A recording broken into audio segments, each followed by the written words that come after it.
오늘은 하신 말씀을 믿고 가더니라고 하는 제목을 가지고 여러분과 함께 은혜의 말씀을 나누고자 합니다. 오늘 본문에 보시면 이 갈릴리 가버나움에 왕의 신하라고 불리우는 한 사람이 등장을 합니다. 당시 왕이라고 함은 이 팔레스타인 지역을 여러 구역으로 나누어서 각각 다스리게 했는데 그 할당된 지역을 다스리는 왕이 분봉왕이라고 했습니다. 그런데 오늘 왕의 신하에서 이 분봉왕은 누구이냐면 헤롯 안티파스라고 하는 왕입니다.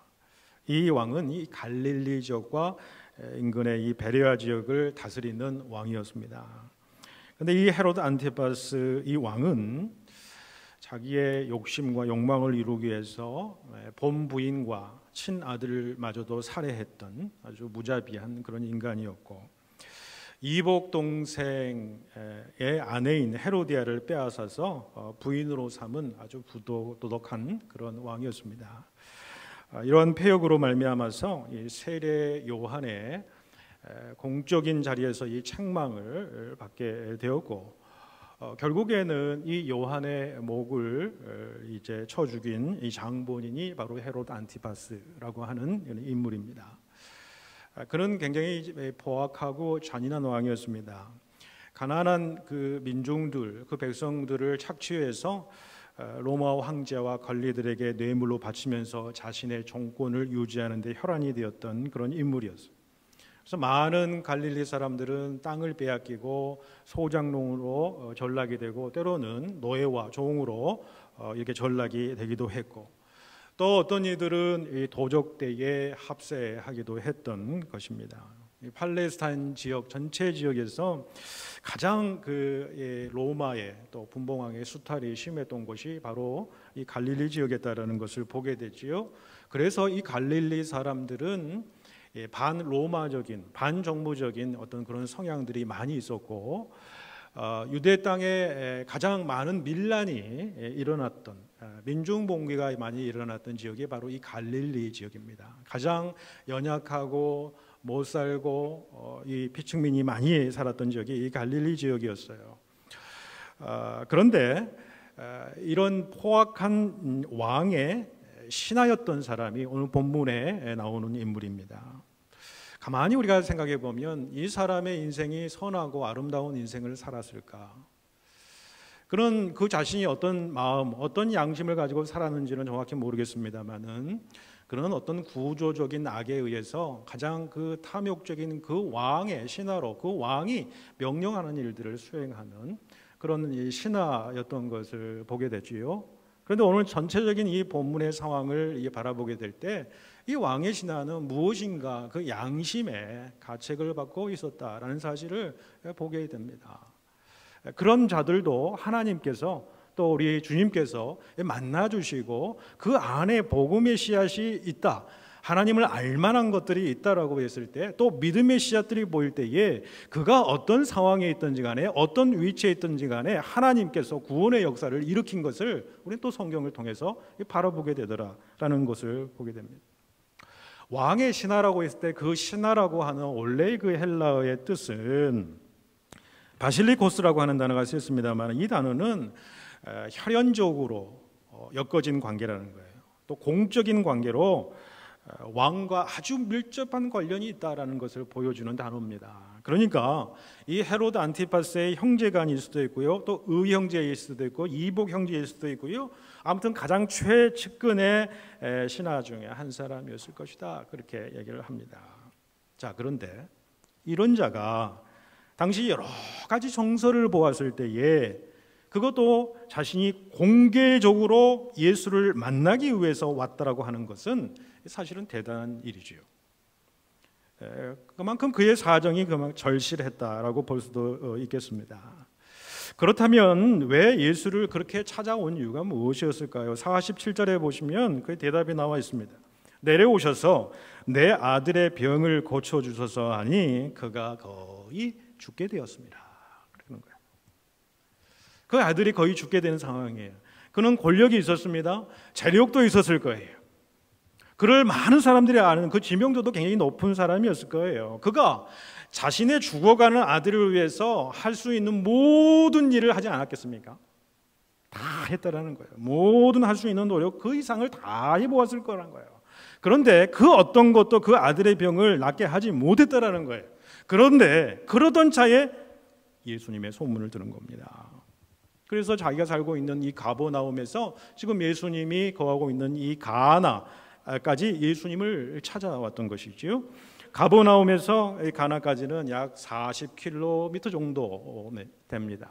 요즘으로 보면 그렇게 먼 거리는 아니죠. 그러나 당시에는 이 거리를 걸어왔다고 하면, 또 가버나움에서 이 가나까지는 경사가 아주 심한 험한 길입니다.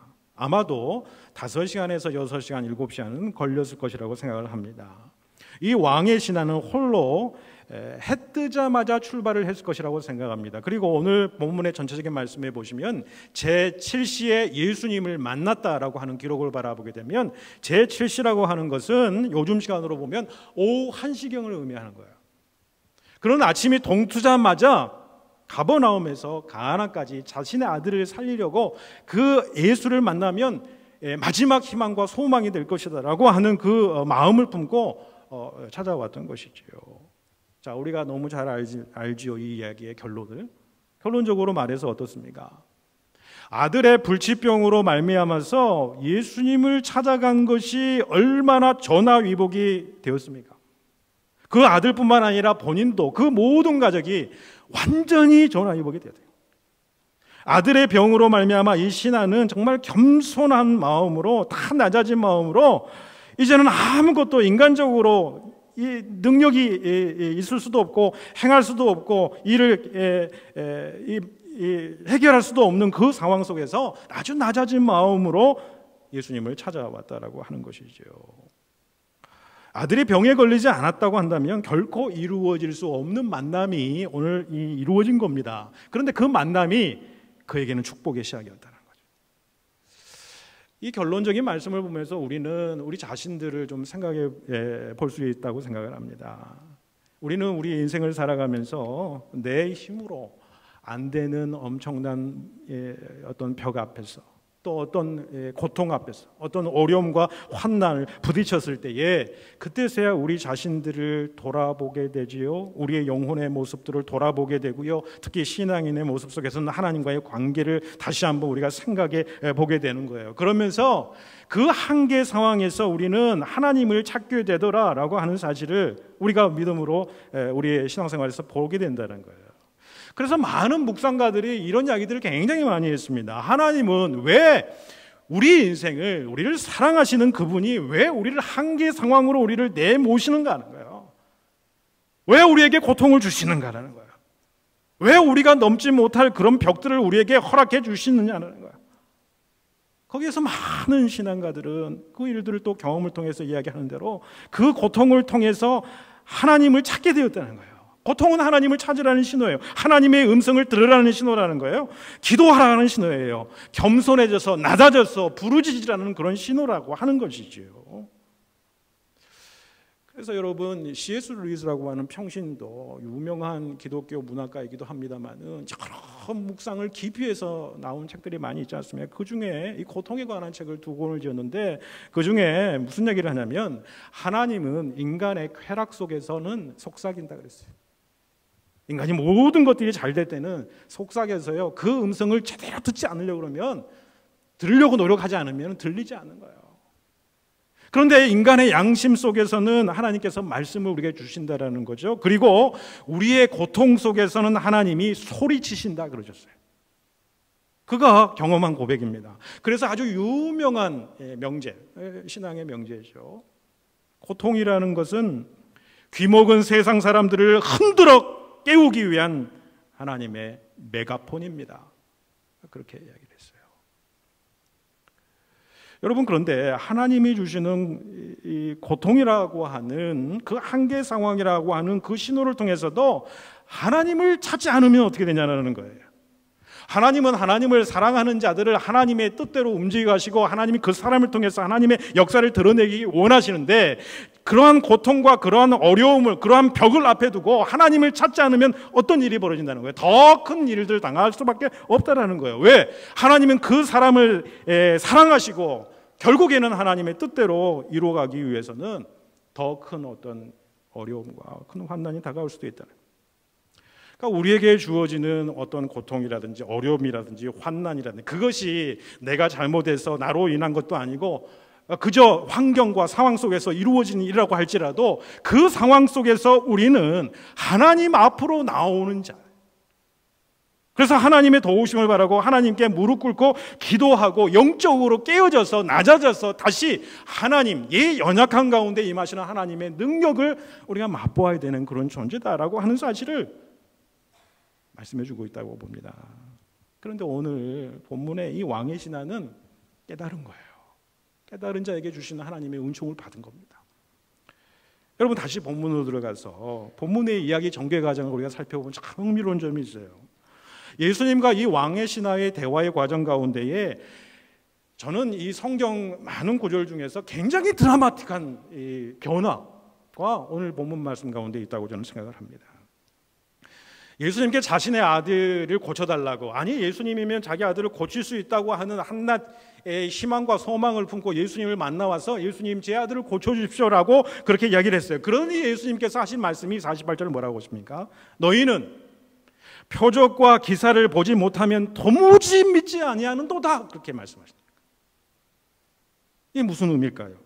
그가 그 전에 47절에 예수님 내려오셔서 내 아들의 병을 고쳐주셔서 그렇게 이야기하고 49절에 주여 내 아이가 죽기 전에 내려오셔서 청한 것은 예수님이 무슨 말씀하시는 거예요? 다른 갈릴리 사람처럼 너도 표적과 기사를 행하시는 주님만을 바라보고 있다라고 그런 이야기하는 거예요. 아직까지 그는 예수가 하나님의 아들이시요 그리스도 메시아에 대한 참된 믿음이 그 가운데 없었다라고 하는 거예요. 다만 그 아이를 살릴 수 있는 분이 예수가 아닐까라고 하는 그 실망, 그 소망을 품고 왔다는 거예요. 그런 간절함이 그 마음속에 있었다라는 거죠. 그런 낮아짐, 겸손함이 있었다라고 하는 사실, 있었다라는 것은 사실일 겁니다. 자, 주님께서 그런 모습을 보아서였을까요? 또 그 안에 심겨진 어떤 가능성을 보아서였을까요?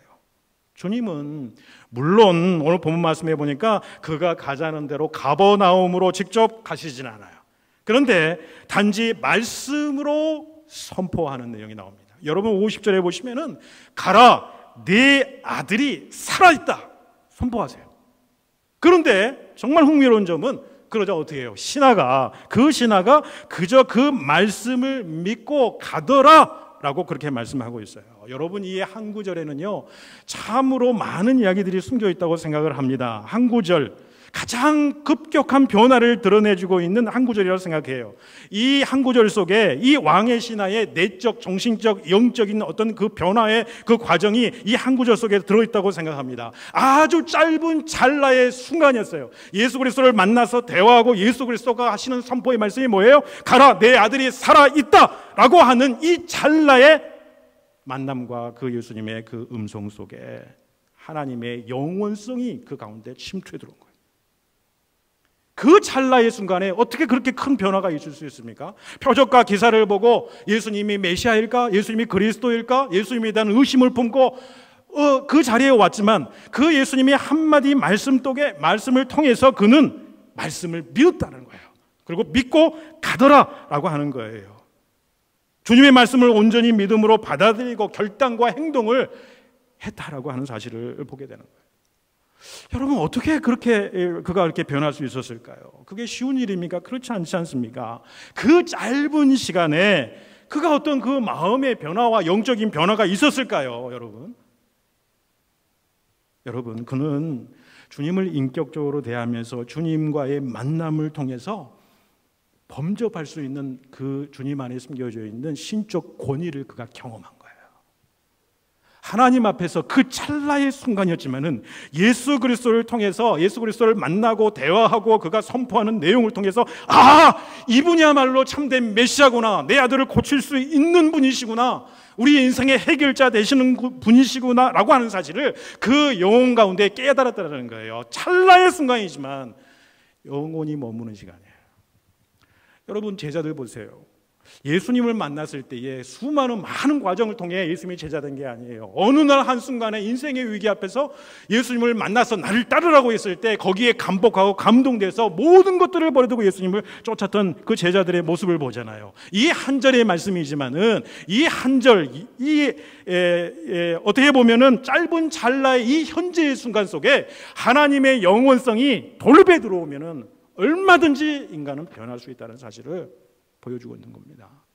그 하나님을 인격적으로 만난 거예요. 그 존재를 경험한 거예요. 아, 이분이 하나님이시구나 라고 하는 것을 경험한 거예요. 그래서 그 능력의 하나님께서 그분의 말씀하시는 대로 따르겠다라고 하는 믿음이 그 가운데 생겨요. 찰나의 순간이지만은 영원성이 그 가운데 심겨지는 그 순간이었어요. 여러분, 그런 믿음을 가지고 사실 가버나움으로 다시 혼자 돌아가죠. 그런데 오늘 본문에 무슨 일이 생깁니까? 맞은편에서 헐레벌떡 막 달려오는 자신의 종들을 만나게 된 거지요. 그래서 종들은 어떻게 해요? 그 아이가 건강을 회복했다는 거예요. 열이 내렸다는 거예요. 이제 살게 되었다는 말을 전해요. 그리고 그 말을 듣자마자 이 왕의 신하가 처음 일성으로 그 종들에게 무슨 이야기를 해요? 그 즉시 그가 물어본 것은 뭐예요? 그 아이가 낫기 시작한 때가 어느 때냐는 거예요. 그러자 종들은 어제 7시경이었습니다. 오후 1시. 어제 오후 1시. 그 시간은 어떤 시간이었습니까? 예수님을 만나는 그 순간이었어요.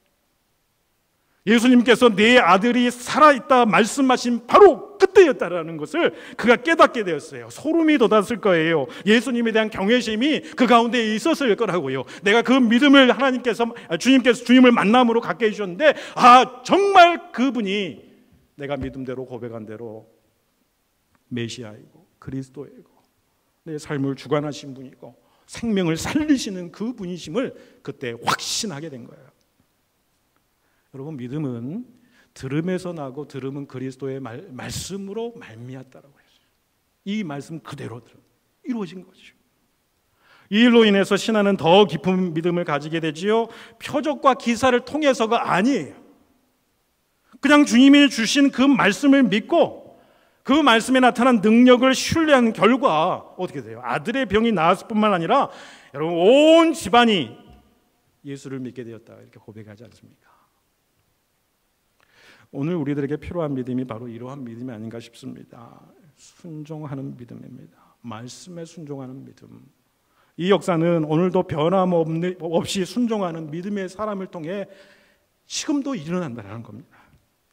여러분, 유대인에게는요, 모세가 홍해를 건넜을 때 사건에 대한 하나의 전설과 같은 이야기가 내려옵니다. 뒤에는 최정의 애국 군대가 지금 다 이 말바굽설과도 더불어서 쫓아오죠. 앞에는 홍해가 넘실넘실거립니다. 사면 초가의 상황이에요. 어디로 도망칠 수 없는 상황이에요. 그런 상황에서 여호와 하나님께서 이 모세에게 명령하신 게 무엇입니까? 출애굽기 14장 16절에 지팡이를 들고 손을 바다 위로 내밀어서 갈라지게 하라. 그리고 건너가라. 그런데 전설에 의하면은 모세가 지팡이를 확 들었는데도 홍해가 안 갈라졌다는 거예요. 그런데 모세가 물속에 뛰어들어서 자기의 발을 한 발짝 홍해에 딱 내디뎠을 때 홍해가 쫙 갈라졌다라고 하는 그런 전설이 있어요. 무엇을 의미하는 걸까요? 참 믿음이라는 것이 하나님의 말씀을 이리저리 재어보고 계산하고 주판을 튕기면서 하는 것이 아니라는 거예요. 그저 주님께서 주시는 말씀, 그 말씀 그대로 내가 순종하며 믿고 따르는 것이 참 믿음이다라는 것을 보여주는 이야기가 아니겠어요? 여러분, 오늘 왕의 신하가 우리에게 주시는 메시지의 핵심이 무엇입니까? 신하가 처음 예수님께 왔을 때는 표적을 원했어요. 기적만을 원했어요. 그런데 예수님께서 말씀으로 도전하시니까 말씀 중심의 신앙으로 변화가 되었다라고 하는 거예요. 처음 예수님께서 왔을 때 그에게 뭐라고 그래요? 너희는 표적과 기사를 보지 못하면 도대체 믿지를 않는구나라고 그렇게 말씀하셨잖아요. 그 마음을 꿰뚫어 보시는 거예요. 기적 중심의 신앙을 가지고 있다라는 거예요. 거기는 분명히 문제가 있다는 거예요. 왜? 기적을 보면 내가 믿겠다라는 거예요. 표적을 먼저 보여달라고 하는 거예요. 근데 여러분, 신앙은 어디까지나 하나님을 하나님 그대로 믿는, 하나님 기준 그대로 믿는 신앙이 중요한 겁니다. 내 기준대로, 내 생각대로 믿고자 하니까 신앙생활에 가장 문제가 생긴다라는 거예요. 하나님은요, 우리의 믿음 보시고 기적을 행할 수 있어요. 표적을 줄 수 있어요. 근데 표적을 안 줄 수도 있어요. 기적을 안 행할 수도 있어요. 그것과 상관없이 하나님은 하나님 되시다는 거예요. 그런데 기적을 보여주면 믿겠다는 식은 뭐냐면 하나님과 거래하는 거예요. 여러분, 참 신앙이라고 하는 것은 하나님 그대로 믿고 따르는 거예요. 내 기준으로 하나님은 이런 분이다 설정하고 내 방식대로, 내 뜻대로, 내 의지대로 요구해서 들어주셔야 하는 분이 하나님이 아니시다는 거예요. 순전히 하나님을 인정하고 하나님의 주권을 드러내며 그 말씀하신 대로 따르는 게 참 신앙이다. 종교개혁자 마틴 루터는 그래서 하나님으로 하나님 되게 하라 그랬어요. 하나님으로 하나님 되게 하라. 여러분, 출애굽기 3장 14절에 모세에게 나타난 하나님께서 자기 자신을 뭐라고 그랬어요? 나는 스스로 있는 자니라, 그렇게 말씀하죠. 스스로 있는 자니라. 그건 무슨 말씀이에요? 우리가 가진 것 가지고요, 우리의 인생의 조그마한 어떤 그 지혜와 지식과 그 가지고요, 여러분, 하나님을 규정할 수 있습니까? 하나님을 다 파악할 수 있습니까? 다 알 수 있습니까? 우리의 이성으로, 우리의 지혜로, 능력으로 그 하나님을 다 알 수 있나요? 엄청난 기독교 역사 가운데 그 하나님에 대하여 그 신학과 신앙이 얼마나 많이 발전됐습니까? 그럼에도 그 모든 신학을, 그 하나님에 대한 지식을 다 합쳐도 하나님에 대해서 다 알 수 있습니까? 모릅니다. 다만 우리가 알 수 있는 길은 성경을 통해서 열려져 있어요. 그리고 예수 그리스도를 통해서 하나님을 하는 거예요. 하나님은 당신의 모습을 성경에 계시해 놓으신 거예요. 그 외에 인간이 자기의 생각과 사상과 이성과 모든 사상을 가지고 하나님이 이러한 분이라고 믿으면 잘못된 신앙으로 갈 수가 많아요. 자기 중심적으로 하나님을 판단하고 하나님을 생각하는 거예요. 여러분 손으로 하늘을 가릴 수 있습니까? 자기 눈앞에 있으면 손으로 하늘을 가려진 줄 알지요. 우리는 다만 말씀에 의거해서 하나님을 알고 말씀에 의해서 하나님을 믿고 말씀을 따라 순종하면서 따르는 존재이다라는 것을 오늘 본문이 왕의 신학 우리에게 말씀해 주고 있는 거 아니겠습니까? 여러분, 우리가 잘 아시는 말씀이 있지 않습니까? 마태복음 8장에 보면은 백부장의 하인을 낫게 하신 이야기가 나오잖아요. 그 백부장의 믿음이 어떤 믿음입니까? 주여, 내 집에 오심을 내가 감당치 못하겠습니다. 나에게 말씀만 하옵소서. 그러면 내 한이 낫겠나이다. 나도 내 정도로 오라고 하면 오고 가라고 하면 가지 않겠습니다. 이 말씀을 듣고 예수님께서 너무너무 놀라신 거예요. 성경에는 기이 여기셨다는 거예요. 너무너무 놀라신 거예요. 이스라엘 중에 아무에게도 이러한 믿음을 내가 보지 못했노라 그러잖아요. 여러분, 말씀 중심의 신앙이라는 것이 무엇이냐면요, 하나님 말씀 붙드는 거예요. 의심의 생각을 누르는 거지요. 감정의 불안도 넘어가는 거지요. 그래서 말씀 위에 굳게 서서 그 어둠의 삶을 뚫고 어둠의 상황을 뚫고 나아가야 되는 전인격적인 결단을 의미한다는 거예요. 자, 그런데 문제는 이거예요. 우리가 그렇게 믿음으로 살려고 하면 더욱 어려운 문제들이 우리 앞에 닥치더라는 거예요. 또 그래, 말씀에 순종하겠습니다. 말씀대로, 주님의 말씀대로 살려고 하는데 세상 가운데서는 더 큰 어려움이 오게 되더라는 거예요. 신앙생활 잘 하면은 모든 것이 다 순탄해야 될 것 같은데 그렇지 않은 것 같다라는 거예요. 여러분, 우리 생각해 봅시다. 우리 요셉을 생각해 보지요. 하나님께서 함께 하시니 형통한 자라고 그러셨어요. 형통하다. 그런데 하나님이 형통한 자라고 하시면은 왜 계속해서 그 인생 가운데 계속 구렁텅이로 빠지는 거예요? 왜 감옥 생활을 하게 되는 겁니까? 왜 인생의 그 구렁텅이와 그 보이지 않는 캄캄한 그 어둠 속에서 이렇게 생활을 해야 되냐라고 하는 것이지요. 상이 주어져야 될 판에 왜 감옥 생활이 무엇이고 옥에 갇히는 게 무엇이냐는 거지요. 그런데 우리가 요셉의 이야기 너무 잘 알지 않습니까? 여기에 깊은 하나님의 섭리가 있다라는 거예요. 여러분, 요셉이 애굽에 팔려가지 않았다고 하면 여러분, 애굽의 총리가 될 수 있었을까요? 그가 감옥에 들어가지 않았다고 하면 술 맡은 관원장을 만날 수 있었을까요? 못 만났습니다. 술 맡은 관원장의 꿈을 해몽해 주었기 때문에 나중에 바로를 만날 수 있었던 거 아닙니까? 그래서 바로를 만나서 그의 꿈을 해몽함으로 애굽 총리가 되는 그 길이 열리지 않았냐는 거예요. 하나님은 인간이 우리가 생각하는 것 이상의 방법으로 합력하여 선을 이루시는 하나님이시다라는 거예요. 무엇보다 중요한 것은 하나님이 말씀에 순종해서 그 말씀대로 우리의 삶을 한 발짝 한 발짝 내디디며 그 삶 속에 예수님과 동행하는 삶이 형통한 자의 삶이에요.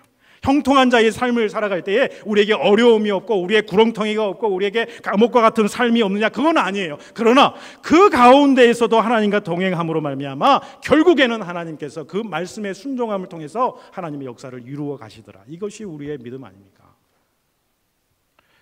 때로 우리가 말씀에 순종함으로 나아가도 우리가 원하는 바 기적이 우리의 생각대로 우리의 계획대로 이루어지지 않을 때가 많습니다. 오히려 그럴 때가 더 많다고 저는 생각을 합니다. 그럴 때 믿음을 지키는 게 참된 신앙인 거예요. 그 하나님께서 그 믿음을 보시고 계세요. 저는 참 기적이 무엇일까라고 생각을 해보았습니다. 그 기적이라는 게 뭐냐면 우리의 생각과 우리의 뜻과 우리의 계획과 우리의 주장에 반하더라도, 그대로 이루어지지 않더라도 주님의 뜻이라고 확신하면 그것에 순종하면서 나아가는 것, 순종하는데 나아가니까 그 가운데 기쁨이 있고 감사가 있고 충만함이 있다는 것. 여러분, 이 삶을 느끼는 것이 기적적인 삶입니다. 그런 기적을 느끼면 하나님이 길을 열어주세요. 우리가 생각하지 못했던 방향으로 열어주신다. 다니엘 3장에 여러분 풀무불 앞에서 이런 신앙을 보였던 여러분 다니엘과 그 세 친구 이야기를 우리가 너무 잘 알지 않습니까? 다니엘 3장 16절에서 18절에서 뭐라고 고백합니까? 느부갓네살 왕이요, 당시에 바벨론의 제국의 가장 세계 역사상 가장 강성했던 그 느부갓네살, 그 왕에게 담대하게 이야기한 거 보세요. 우리가 섬기는 우리 하나님이 우리를 극렬히 타는 풍무 가운데서 능히 건져내시겠고 왕의 손에서도 건져내시리다. 그런데 그 다음 말이 중요합니다. 그리 아니하실지라도, 왕이요, 우리가 왕의 신들을 섬기지도 아니하고 왕의 세우신 금신상에게 절하지도 아니할 줄을 아옵소서, 그렇게 이야기를 했다는 거. 보통 믿음입니까, 여러분? 물론 나중에 기적이 일어나서 살아났지만은 여기서 중요한 것은 무엇입니까? 그 기적 자체가 아니에요. 표적 자체가 아니에요. 기적을 믿지만은 기적이 안 일어나도 온전히 하나님만을 믿고 따르겠다라고 하는 게 그 신앙이에요. 그 신앙을 가지고 있는 것이 어떤 상황에서도 그게 기적 아닙니까? 여러분, 순교자들의 신앙을 보십시오. 죽음의 상황 가운데서 하나님께서 싹 살려주면 좋겠어요. 그리고 대적을 다 물리쳐 주셨으면 좋겠어요. 그런 하나님의 기적이 일어났으면 좋겠어요. 그런데 그런 순간들을 여러분 순교자들이 마음속에 품었습니까? 그렇지 않아요.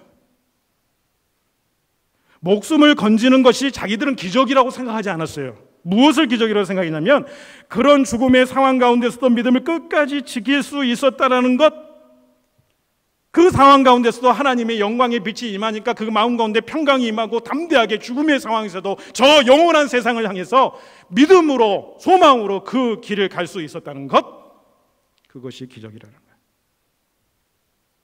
스데반 집사가 죽음의 위협 앞에 있을 때에 하나님은 그를 살리시는 기적을 베풀지 않으셨어요. 그러나 스데반 집사는 끝까지 그의 신앙을 지켰습니다. 그 후에 이 사건을 통해서 사울이 바울로 변하는 어떤 계기를 마련했고요.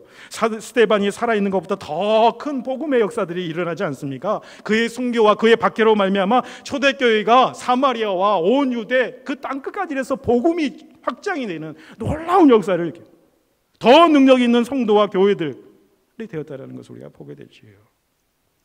하나님을 하나님 되게 하십시오. 하나님은 당신의 주권대로 이렇게도 하시고 저렇게도 하시는 분이에요. 우리는 그저 믿음으로 순종하고 따라갈 뿐이에요. 그렇게 가는 길이 내게 힘들고 어려운 길이 아니라 그렇게 가더라도 내 의지와 내 뜻과 내 육신의 소욕대로는 되지 않지만은 그렇게 하나님의 뜻에 순종해서 가는 길이 하나님이 동행해 주시는 거, 동행해 주신다고 하면 우리 마음에 평강이 있고 담대함이 생기는 거예요. 여러분, 이것이 진정한 기적이다라는 거예요. 그런 삶을 통해서 하나님께서 길을 여시는 거예요. 여러분, 혹시 고난 가운데서, 어려운 가운데서 하나님께서 침묵하시는 것처럼 보일지라도 여러분 믿음을 끝까지 지키시기를 바랍니다. 하나님은 결코 침묵하시거나 잠자코 계신 분이 아닙니다. 내가 알지 못하는 다른 방식으로 일하고 계세요. 우리 인간의 생각 이상으로 역사하신다는 거예요. 합력하여 선을 이루신다는 말은 바로 그런 말씀이라는 거예요. 오늘 왕의 신하는 예수께서 하신 말씀을 그대로 믿고 순종하며 내려갔습니다. 그는 말씀을 믿었어요. 말씀을 붙들었습니다. 그리고는 말씀에 붙들린 삶의 기적이 일어났어요. 어느 평신도가 부흥사 무디 목사님 집에 갔는데 그 목사님 집에 있는 목사님이 모시는 그 책을 이제 성경책을 보게 되는데 다 너덜너덜해졌어요. 또 성경을 많이 보셔서 그런지 너덜너덜해졌어요. 빨간색으로 파란색으로 다 줄이 쳐져 있는 거예요. 그런데 성경 구절구절마다 보니까 메모가 있는데 거기에 TP라고 하는 글이 옆에 성경 옆에 딱 이렇게 적혀져 있는 거예요. 성도가 궁금해서 묻습니다. 이게 뭡니까? 그랬더니 목사님 하시는 말씀이 TP 이거는 try and proved라고 하는 뜻이다. 하나님의 말씀이 정말 진리인지 내 삶 속에서 그 말씀을 실험해보고 실행해보고 삶으로 옮겨 놓았더니 그 말씀이 진리더라. 그것이 입증된 것을 다 TP라고 적어놨다는 거예요. 그 말씀대로 살아보니까 정말 그 말씀이 진리더라. 여러분, 말씀이 진리로 다가오는 것은 여러분 그 말씀에 순종해서 실천해보고 삶으로 옮겨본 사람이 아는 것입니다. 여러분, 하나님의 말씀은 능력의 말씀입니다. 진리의 말씀입니다. 역사하는 힘이 있습니다. 여러분, 이 진리의 하나님의 말씀을 붙드시는 인생이 되시길 바랍니다. 그 하나님의 말씀을 붙들 때에 오히려 무슨 일이 일어나냐면요, 말씀이 나를 붙듭니다. 내가 하나님의 말씀을 붙들 때 하나님의 말씀이 나를 사로잡는 거예요. 나를 이끌어가는 겁니다.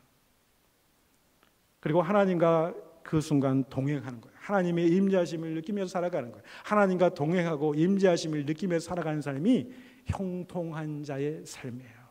합력하여 하나님의 선을 이루시는 그런 삶의 역사가 이루어지는 거죠. 그래서 우리도 정말 이처럼 하나님이 기뻐하시고 또 하나님 직접 인도하시는 이런 형통의 삶을 말씀의 순종을 통해서 살아갈 수 있기를 축복해 드립니다. 기도드리겠습니다.